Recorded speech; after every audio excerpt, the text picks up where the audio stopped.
I'm here with Leslie, and I wanted to ask her about one topic from her speech about the watermelon slushing. Leslie, can you again share with Siemens what can be done to get to the turkey dinner? So what you do is you have one large piece of content, and I'm sure everyone watching has at least developed one, if not dozens, of white papers or maybe a video. And that itself, you've already done the research, you've already invested in the content. Now it's time to crack it open, right, as you said, to smash it, and to create snackable pieces.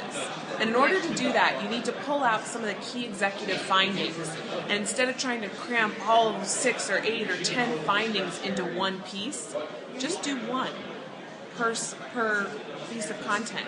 And those pieces of content, think about what are those end destinations that we could send it to. Is this a print piece? Is this something that we put in a mailer? Or is this something we might put on Facebook? And if that's the case, then there's certain dimensions that you're going to want to optimize that content for.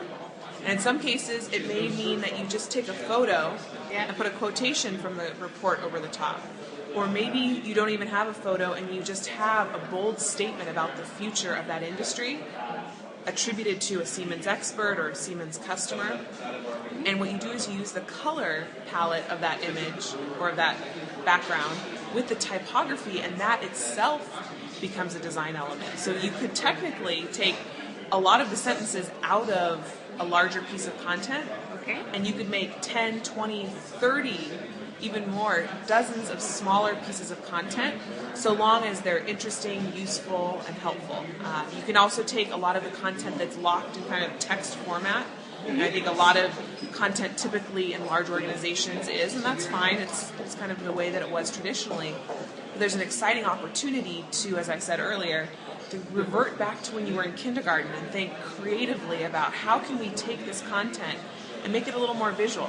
How can we take what we've already created and invested in and make it something that people would want to engage with? Thank you, Leslie. Thank you.